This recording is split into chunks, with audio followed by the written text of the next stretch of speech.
It's time to hit the water on this episode of 5 N Cull with James Collier. From fishing to tackle and tips along the way, 5 N Cull helps prepare you for the upcoming time on the water. 5 N Cull is brought to you by Mingua Beef Jerky, Reyes Hermanos, El Colonial, Border Sporting Goods, Blue Halo Boutique, Steve Logan Construction, Kentucky Farm Bureau, Stulp Pharmacy, and M&M Storage. Welcome into the first edition of 5 N Cull. Out here on beautiful Lake Cumberland, and decided to try to put together a fishing show and figured this was going to be a great place to do it. Unfortunately, Mother Nature decided to fill the lake up about 12.5 feet over summer pool before we got here. So it's been a challenging week of fishing, but the fish have been there somewhat. But it certainly beats a day at the office without a doubt. Throughout all of the episodes on 5 N Cull, we're going to focus mostly on bass fishing and kind of give you some of those tips and trades of how to make you a better fisherman and try to get more fish in the boat. If you have a tip or something that you have a question for the show, we'll drop that email down in the bottom as well. And of course, hit that subscribe button over on the side. So let's get after it. We've got some great fishing that we got into this week. We'll show you some of the fish catches and some pictures along the way. And of course, anytime you see me go on a fishing trip, there's always food involved. So I'll share some of that with you and some of the information. So if you make the trip down to Lake Cumberland, some places that you certainly want to put a check mark beside when you go out to get your bellies full, because there's one place, if you're a barbecue fan, it's one that'll hit the spot every single time.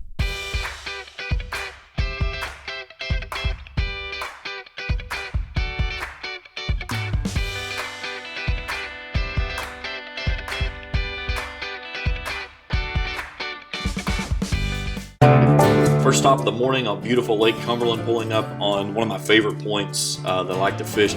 It's hard to tell, but if you look into the background, you can really see just how high the water level was. To get into the boat, I actually had to step up on the guardrail that you can see in the distance there that is covered in water. The ramp, there was no ramp to it whatsoever. It was literally back straight out of the parking lot and down into you go. So a lot of flooded bushes that were in play that first week. Focus mostly on points, secondary points, main lake points, trying to find. There had one swipe and miss on a crankbait there at the beginning, and then drills me right at the boat, one of the first hookups I get. You can notice out on the water there were a lot of floating timber and trash that was floating around, but that early bite at the beginning part of the week, that red crankbait, that 200 series bandit, that was where things really paid off the most as we got going through. A little guy, but more importantly, a piece of the puzzle to try to help figure things out. Did squeak out a limit on the first day. Now, this was really cool. This was my first actual catch on the 360. So you can see the tree, and the little dot that was off there was as it was coming back through. So that tree that is now on the left side of your screen, yep, there it is. That's the tree that was on my 360 that I saw the fish hanging on. So I lay down the bait, grab that crankbait, and I'm going to make a very precise cast right to the right side of that tree, right up against the bank. And exactly what happens after this, just a few cranks and bam, fish on. That was my first catch with the with the 360 Mega, to where I actually saw it on the screen, made a cast to it, and caught that fish. I had a couple other ones throughout the trip, but none that I got the full hookup on. But that one was a really cool instance, using the Humminbird Mega 360 and being able to identify, yeah, there's a fish right there, and making a cast over to it and picking it up. So another smallmouth there, but fun to pull on. This one was early on day number 2. This is stupid me not grabbing the net. Probably the biggest smallmouth I had on for the week, and on the spinnerbait, just comes unbuckled there. But another main point there. Same point here a little bit later on. Hooked up with another fish, but they crankbait, spinnerbait bite. That was what the main bite that was paying off throughout. Now this was the same morning that I lost the big smallmouth that popped loose. I've got one buckled up on the spinnerbait. It always seems like the smaller fish, they never want to come unbuckled. The bigger fish always find a way to get through. But here, a nice spotted bass on the spinnerbait, double Colorado blade, 2 different color blades, silver and gold, with the paddle tail swim bait there. But a nice little spot. Chunky little things too, they were footballs. Here's another one hooked up out on the main part of a creek, but more of what I would call a main point rather than the secondary points. And I'm still doing a lot of searching on days 1 and 2, just trying to figure out where those fish were setting up. And again, with the lake up, they were drawing it down over right about a half to a foot a day, and these fish were just kind of in between. Went to the jerkbait here on this day just to try to slow things down and try to get something going. The crankbait bite had seemed like it had gone away. High skies. Typically, with the wind, the spinner bait's the better point to go to, but nice little chunk smallmouth here that I took on the Smithwick Rattling Road. Good aggressive bite, caught several fish on that one. The Rapala Husky, I was able to pick up on that on day 3, I believe it was, when I got over to some cleaner water. But you can really see the water on this side of the lake, very dingy, had a kind of off color that it had to it, but still found several bites over in this creek. All right, this is a very longer clip than I typically would roll, but one of the things I want to show is what happens in persistence and when you feel like that there's a fish supposed to be somewhere, when you stick to it. Now, that spot that I just flipped to, I just lost a 3-pounder out of there on a spinnerbait. I was pulling it out, it felt like I was on a branch or a bush, and as I lifted, just trying to pop it off there, all of a sudden I see the head come up, and when I pull, the fish it just came unbuckled, and I didn't get it. I saw the fish, it was a quality 3-pound quality largemouth, but you can tell the difference in this part of the lake much cleaner, very green water, clear water. So I was using 2 different spinner baits in this spot. I stayed with the Colorado bladed with the chartreuse and white and the white paddle tail swim bait on the back, and then I had a heavier 1/2 ounce double willow bladed with the painted blades in the sexy shad that I rotate back and forth. And I made probably 20-30 casts in this one section right here, just trying to entice that fish to come back out and bite, or just to happen to see if something else is back in there. So now I've gone off onto the Colorado bladed. I've fired up that sexy shad in there several times, no bites whatsoever. And then, of course, what do? You make a cast in there and you get it right where you thought it was and you get hung up. Now, this is something that I've left in here not because I want you to see that sometimes I suck when I cast, which is a given. We all make mistakes when we make casts, especially when you're amped up and you know there's a good fish sitting there. But the patience that I showed here to make certain to work that bait loose, because if I take that boat and I drive it in there and I get that bait loose with doing that, the other thing that I'm going to do is any fish that's in there, I just kick out of it. And you're going to see how well the persistence of this hole pays off. The other thing that you're going to notice too is that the positioning of the boat. I've changed the position of the boat now to where rather than casting directly into the bank and coming out, now I'm at a 45. And in a moment, I'm actually going to change this thing up and I'm going to go more of a parallel. And it took multiple angles, multiple casts, as now you're seeing longer pitches and flips up into this piece before I got bites. I ended up taking out 2 keepers from this hole. I lost the 3rd one early when I got my first bite. I've got another one here that's going to smack me right at the boat right there. He hammered that one. That was a 2-pound fish. I saw it. Just came up and grabbed the back part of that paddle tail on the swim bait, but didn't get a hookup with him.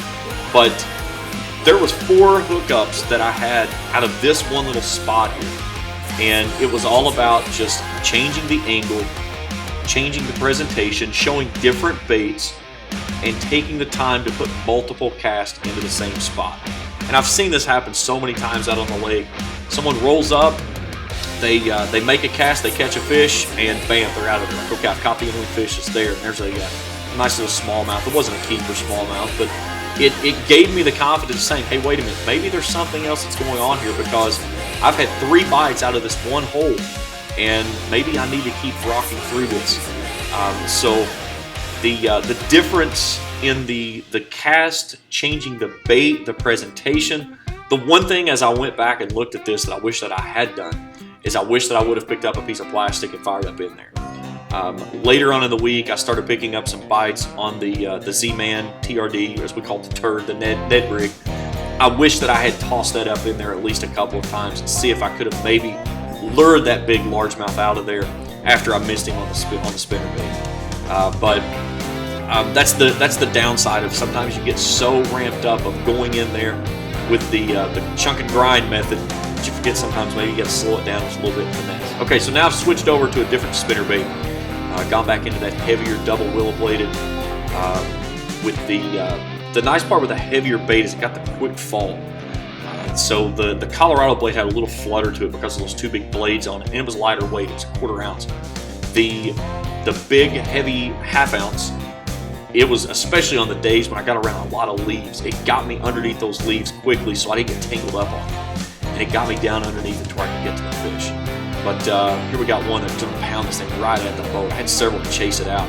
Nice little spot right there. Chunky little dude that put in the boat. Here was the end of that day. I had 4 keepers. Was trying to finish out the limit and got over on one bank. Picked up another short fish. Just never could put that 5th fish in. It was a frustrating day. I lost my limit twice. That would have been my 3rd consecutive limit in 3 days. So, just stay the course. When you're out on the lake and you find some place that you think is fishy, and you keep telling yourself, I know there's a fish here, I know there's a fish here. Don't fish it the same way every time. Move around, make different angles, change baits, change presentations, because you never know which direction that fish is pointing. And when you get that bait in that reaction zone for that strike to happen, a lot of times what you'll notice is you're going to pick up not only a good fish, you're going to pick up multiple fish that happen to be hanging right there in the same location. So use that kind of as my tip for the day from this video. When you get bit, don't rush away. Okay, I missed that fish. Just keep on chunking up the bank. Slow down, change the presentation, give some different baits, really change the angles, and see if you can coax that fish out. So there was my catch that day. I had 3 chunk smallmouth or chunk spots and then 1 nice largemouth that I pulled out of the back of the creek. So I was out on the lake. Here's my dad and his buddy Dana. They were rolling around in Dana's boat. Dad always has to fish from the front of the boat when they go out with Dana. Dana makes him stay up front and run the stuff. But they got on a couple nice fish that day. They got out on some of the secondary points and pulled out a couple nice smallmouth. This one was just a little bit over 3 pounds, and then Dad got a nice largemouth there that was just about a 2.5 pound quality fish. Still kind of skinny. They hadn't started thickening up yet. Caught a lot of spots that were just white as snow, like they just caught a 70 foot of water. Here was our big fish where Dana got this one, 3 pound, 12 ounce smallmouth. So a good fish. Didn't catch a lot of fish, but he caught the big one. Now this was the Thursday of the trip, and just raining conditions. We made a different location, and the location we went to just did not pay off. The fish just did not want to cooperate. So I made a run back up in the back of a creek and got on a point that I've produced some fish from before, and a couple of rips across with the jerkbait, and absolutely got destroyed. The problem of it was a great big striper. So I've caught stripers in my life, so it was fun to play around with this thing. And of course, if you had a size smallmouth as big as this striper was, of course it would have already come unbuckled 2 or 3 times probably. But this thing, it felt like a Volkswagen hit my rod whenever it grabbed a hold of that jerkbait. It absolutely destroyed that Rat Monroe. Actually bent the back hook and hit it so hard. But nice little fun fish there in the rainy conditions. It rained all day, sometimes very hard. My dad and his partner, they actually ran in some hail later on that day, but ended up putting him on the scale, 6 pounds. It was 22.5, 23 inches. My board only went out to 18, so I kind of had to guess what it was. But fun little fish there, and nice part of it is dropping back there in the water for another time. Today's tackle tip is brought to you by Border Sporting Goods.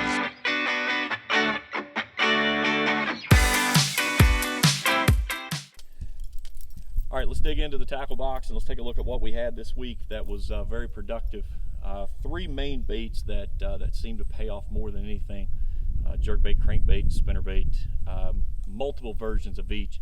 But the ones we really settled up on mostly, I call it the clown color, Smithwick, Rattling Rogue suspending, really just kind of ripping it, giving it a nice pause and stuff. Caught several fish on that. but it was a good payoff. Threw a Rapala husky jerk and sexy shad. It really depended on the color of the water. Most of the places that we fished, water was really dingy and murky. We got over in Beaver Creek on one day and the water was green. It was really nice and real clean and everything. So I had to kind of change up the presentation.